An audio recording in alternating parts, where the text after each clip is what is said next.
सलैया साहित्य संसार में आपका अभिनंदन है। आज बाबू गुलाब राय के निबंधों की श्रेणी में संघर्ष निबंध को लेकर के आपके समक्ष उपस्थित हैं। शब्द से, परिभाषा से बताने की ज़रूरत नहीं है। शब्द ही अपने आप में पारिभाषिक है। तो आपके बीच में संघर्ष की शुरुआत करते हैं। अक्रोधेन जयेत क्रोधम साधुम साधुना जयेत, जयेत कदर्य दानेन, जयेत सत्येन चानृतम, कर्म चैद्धत्ति साधूनां मा साधुम साधुना जयेत, धर्मेणा निधनम श्रेयो न जयः पापकर्मणा। यद्यपि सभी युगों में थोड़ा बहुत संघर्ष रहा है, तथापि इस युग में संघर्ष की मात्रा अधिक है। संघर्ष विश्वव्यापी हो रहा है। कोई ऐसा क्षेत्र नहीं जो संघर्ष से खाली हो। धर्म का उदय मानव समाज में ऐहिक और पारलौकिक शांति के लिए हुआ था, किंतु आजकल धर्म अशांति का केंद्र बन गया है। जो लोग धर्म से उदासीन हैं वे भी शांत नहीं रहते। वे लोग अपनी उदासीनता को ही एक धर्म बनाकर एक प्रतिद्वंदी मत खड़ा कर देते हैं। भारतवर्ष में तो हिंदू मुस्लिम झगड़े जाति जीवन पर कुठाराघात कर रहे हैं। विरोधी धर्म वाले तर्क और युक्ति को छोड़कर लाठी डंडों का सहारा लेते हैं। एक दूसरे को हानि पहुंचाने में ही धर्म की इति कर्तव्यता मानते और मिथ्याभिमान के कारण वास्तविक हित का बलिदान करने में गौरव और बुद्धिमत्ता समझते हैं। बहुत से सामाजिक झगड़े भी धर्म की भित्ति पर खड़े हुए। प्राचीनता नवीनता का विवाद भी धर्म के सहारे ही चल रहा है। एक ओर नवीनता का घोर विरोध किया जाता है तो दूसरी ओर प्राचीनता को ही देश की अवनति का कारण बतलाया जाता है। प्राचीन लोग यह भूल जाते हैं कि जिसे वे आज प्राचीन कहते हैं कभी वही नवीन था, और नवीन लोग इस बात पर ध्यान नहीं देते कि उनकी संतान उन्हें ही प्राचीन और दकियानूसी ख्याल का बतलावेंगे। सामाजिक क्षेत्र में जो जाति पात और स्त्री पुरुष संबंधी समस्याएं मानव जाति को युद्धस्थली बनाए हुए हैं, वास्तव में लोग वंश परंपरागत अधिकारियों की रक्षा कर रहे हैं। जिसे जो अधिकार प्राप्त है वह उन्हें सहज में नहीं छोड़ना चाहता। सारा धर्म छुआछूत और जाति पात पर अवलंबित हो रहा है। स्त्री पुरुषों में समता का ही प्रश्न नहीं है, वरन एक दल दूसरे दल को पीछे हटाकर आगे बढ़ना चाहता है। वैवाहिक बंधन शिथिल हो गए हैं। भारतवर्ष में भी तलाक और स्वतंत्र प्रेम के पक्ष में आवाज़ उठाई जा रही है। दूसरी ओर पर्दा प्रथा के पक्षपाती स्त्री शिक्षा तक का विरोध कर रहे हैं। औद्योगिक तथा राजनीतिक क्षेत्रों में और सब जगहों से भी बुरा हाल है। पूंजीपति लोग समझते हैं कि रुपया ही सबसे बड़ी संचालन शक्ति है। बिना रुपयों के सब काम पड़े रहते हैं। उधर मजदूर लोग यह समझते हैं कि वे ही सच्चे उत्पादक हैं। उनके बिना धन अनुत्पादक रहता है। राजनीतिक क्षेत्र में भी अधिकारों का प्रश्न है। प्राप्त अधिकारों को कोई नहीं छोड़ना चाहता।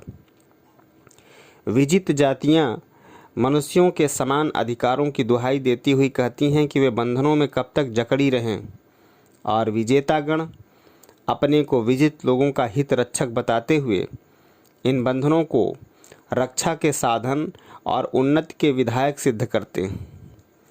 अंतर्राष्ट्रीय संघर्ष भी कुछ कम अशांतिजनक नहीं। निरस्त्रीकरण के वार्तालाप से वायुमंडल व्याप्त हो रहा है, किंतु युद्ध के नित नए साधन तैयार होते जाते हैं। मुंह में राम बगल में ईंट की बात चरितार्थ होती दिखाई पड़ती है। आर्थिक उन्नति के लिए धर्म और न्याय की उपेक्षा की जाती है। जो स्वार्थ व्यक्तियों में संघर्ष का कारण है, वही जातियों में खींचातानी उत्पन्न कर रहा। यद्यपि मनुष्य जाति ने नख, दंत आदि स्वाभाविक अस्त्रों को त्याग दिया है, तथापि अब उनसे भयानक और तीव्र अस्त्र तैयार कर लिए हैं। जितना ही ज्ञान बढ़ता जाता है, उतनी ही प्रतिद्वंदिता में वृद्धि हो रही है। व्यापारिक प्रतिद्वंदिता भी गोला बारूद से कम घातक नहीं। बेकारी भी दिन प्रतिदिन भीषण रूप धारण करती जाती है। बढ़ती हुई आवश्यकताओं के अनुकूल आय नहीं है। असंतोष क्रोध और क्रूरता को बढ़ा रहा है। क्रोध की अग्नि जब प्रज्वलित हो जाती है, तब सहज में नहीं बुझती। वायुमंडल संकुचित और विषाक्त बनता जाता है। सांस लेने में दम घुटता सा मालूम होता है। फिर आशावाद के लिए क्या स्थान। आशावादी जो कुछ हो चुका है उसकी ओर देखता है, और जो कुछ नहीं हुआ उसे देखकर निराश नहीं होता। इतना ही नहीं, मनुष्य की असफलता उसके उद्योग को जारी रखने में सहायक होती है। मानव जाति की उपर्युक्त समस्याएं ऐसी नहीं जो सावधानी से विचार करने पर हल न हो सके। यद्यपि मनुष्य में स्वार्थ की मात्रा अधिक है, तथापि अनुभव यह बतलाता है कि सच्चा स्वार्थ निस्वार्थता में ही है। संकुचित स्वार्थ स्वार्थ का ही द्योतक है। मनुष्य में जहाँ घृणा के भाव हैं, वहाँ सहानुभूति और सामाजिकता भी है। सत्य शिक्षा की आवश्यकता है। अभी तक लोग दूसरों को नीचा समझने में अपनी उच्चता मानते हैं, किंतु अब जैसे जैसे ज्ञान का विस्तार होता जाता है, एक दूसरे की योग्यता का परिचय मिलता जाता है। संसार के साहित्यिक एक दूसरे के निकट आते जा रहे हैं। आपके साहित्यिक यद्यपि राजनीतिक क्षेत्र में नहीं हैं, तथापि अपनी रचनाओं द्वारा दूसरी जातियों में अपना और मान बढ़ा करके राजनीतिक कार्य कर रहे हैं। मानव जात में वृषणवंशियों की भांति आपस में कट मरने की प्रवृत्ति अवश्य है, किंतु उसमें आत्मरक्षा की भावना भी बलवती है। सच्ची आत्मरक्षा दूसरों को दबा कर रखने में नहीं है, क्योंकि दबा हुआ मनुष्य कभी मित्र नहीं बन सकता। मानव जाति इन सिद्धांतों को समझती जा रही है। हाँ, इन सिद्धांतों का प्रचार अभी यथेष्ट रूप में नहीं हुआ है, किंतु यह निराश और हताश होने की बात नहीं है। विचार क्षेत्र में सिद्धांत के प्रकट होने में भविष्य के लिए शुभाशा है। ये सिद्धांत केवल जातियों के सुधार के अर्थ ही विचार क्षेत्र में नहीं आए हैं, वरन व्यक्तियों के सुधार में भी ये काम में लाए जा रहे हैं। दंड विधान बदला लेने के लिए नहीं रखा गया है, वरन अभियोगी के सुधार के लिए। दुष्कर्म करने की प्रवृत्ति अब एक मानसिक रोग समझा जाने लगा है, और उसकी चिकित्सा के साधन ढूंढे जा रहे हैं। जिस प्रकार व्यक्ति के मनोविज्ञान ने व्यक्तिगत रोगों की चिकित्सा में बड़ी सहायता पहुंचाई है, उसी प्रकार सामूहिक मनोविज्ञान का अध्ययन जातियों और संगठित समूहों के दंभ, घृणा आदि रोगों को कम करने में सहायक होगा। राजनीतिक और अंतर्राष्ट्रीय समस्याएं यद्यपि बहुत जटिल हैं, तथापि दृष्टिकोण के बदलने से वे सहज में ही सुलभ हो जाएंगी। अभी तक ये समस्याएं बिल्कुल दुकानदारी के सिद्धांतों पर चल रही हैं। व्यापार के भी सिद्धांत बुरे नहीं, किंतु व्यापार उच्च कोट का भी होता है और नीचे दर्जे का भी। जिस प्रकार व्यापार में सच्चाई आ जाती है, उसी प्रकार राजनीतिक व्यापार में भी सच्चाई स्थान पाती जा रही है। सत्य की सदा जय होती है, किंतु कभी कभी जरा देर लग जाती है। अभी व्यापार नीति से चलकर न्याय और धर्म संबंधी उदार नीति की शिक्षा ग्रहण करना है। धर्म नीति में दो पक्ष नहीं रहते, एक ही पक्ष को दूसरे पक्ष का वास्तविक हित देखने का उत्तरदायित्व लेना पड़ता है। दूसरे पक्ष के वास्तविक हित देखने में अपना स्वार्थ त्यागना पड़ता है।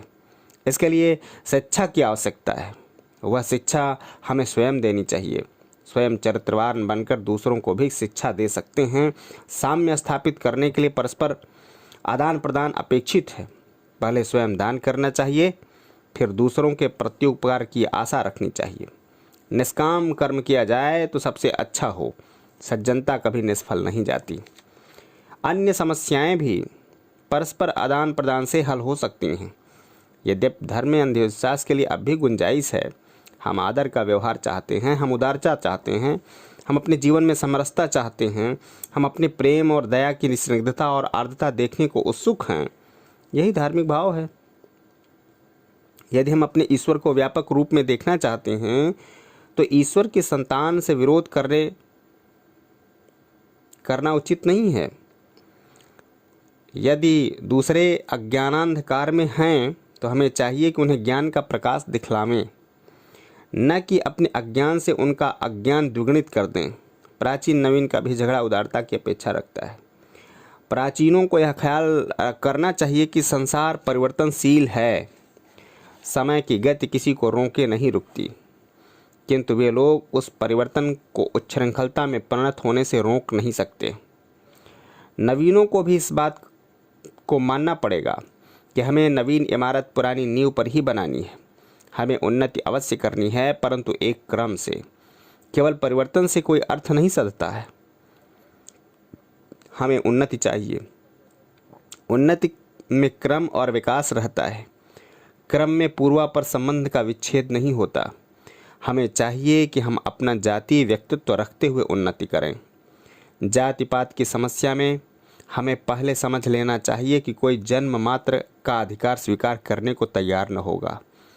यदि हम दूसरों से आदर चाहते हैं, हम चाहते हैं कि दूसरे हमें पूजें, तो हमें अपने गुणों और अपने प्रेम से और सहानुभूति से दूसरों के हृदय में स्थान प्राप्त करना चाहिए।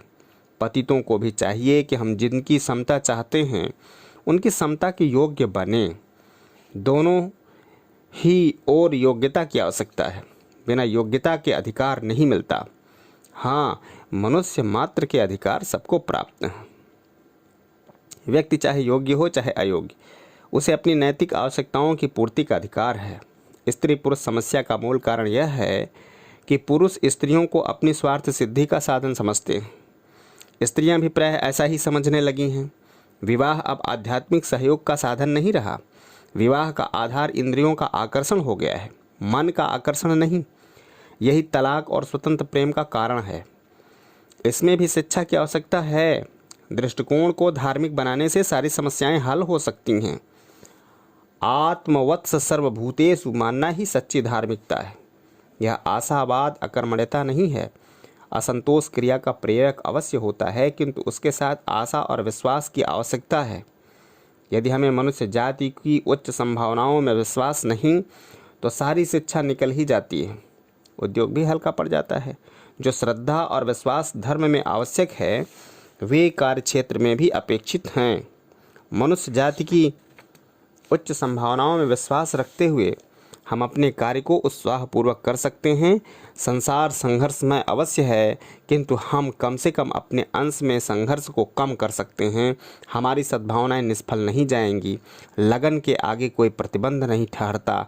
हम समाज के जीवित केंद्र हैं। हम समाज की गति में अंतर ला सकते हैं। हमारे विचार दूसरों को प्रभावित करते हैं। यदि बुरी बातें संक्रामक हैं तो अच्छी बातें भी संक्रामक हों, जगत व्यापिनी बन सकती हैं। फिर निराशा क्यों? जय हिंद, वंदे मातरम।